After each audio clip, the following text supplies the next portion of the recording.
magaalada Toronto ee dalka Canada ayaa lagu qabtay munaasabad ballaaran oo isugu jirta soo dhaweyn iyo kulan ay isugu yimaadeen bahweynta isboortiga magaalada Toronto. Kulankan oo ka dhacay maqaayadda weyn ee ku taalla galbeedka magaalada Toronto ee lagu magacaabo Dabagoy Restaurant. Kulankan oo ay ka soo qayb galeen qaar ka tirsan ciyaartoydii hore ee dalka Soomaaliya,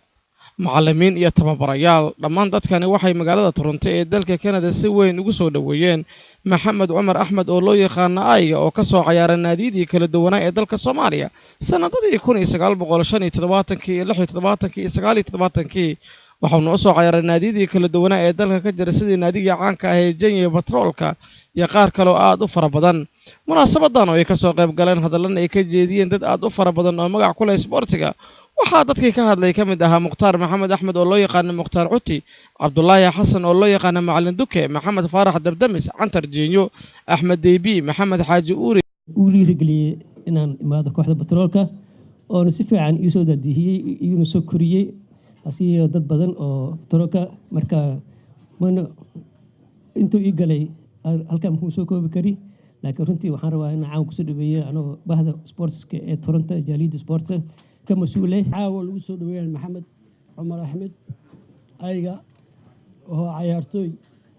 بترولكا مركي هورن الصومري كواحد جيو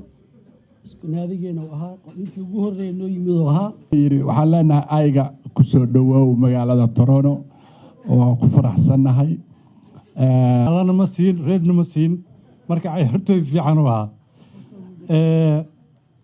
وحا أمان أنو سجودين يا qaban qaabayaasha dadkii casuumaaddan noo qaban qaabiyay aad iyo aad u mahadsan yihiin. waxaan leenahay ayaga ku soo dhawaad magaalada Toronto horena waan ku soo dhaweynay haddana waan ku soo dhaweynaynaa welcome Toronto. 1975 waxaan ku wada ciyaarnay Baydhabo intaan ciyaaraha gobolada aan soo aadin marka aniga maadaama xamar iskuul aan ka dhiganayay waqtiyada fasaxa aan Baydhabo aan aadi jiray marka kooxdii gobolka Bay waxay igu tala gashay inaan ciyaaraha mataqaana aan xamar anan wali tiix maaye aadin in aan tan xamar aan ka qayb gali doono ciyaartii ugu horeysay tijaabo aan ciyaaro waxaan la ciyaarnay Patrolka oo kala munaasabadan inta ay socotay waxa hadiida qaali ah la guddoonsiiyay Maxamed Cumar Axmed oo loo yaqaan Ayga. gabagabadii waxa hadalkiisa soo xiray Maxamed Cumar idinku bahad celinaya sida sharafta leh aad igu soo dhaweyseen Toronto dhamaantiiba waxaana salaamay bahda sportiga wixii halkan la jooga baa wixii kale naga maqan Canada. Arabo Ali Television ka Universal Toronto.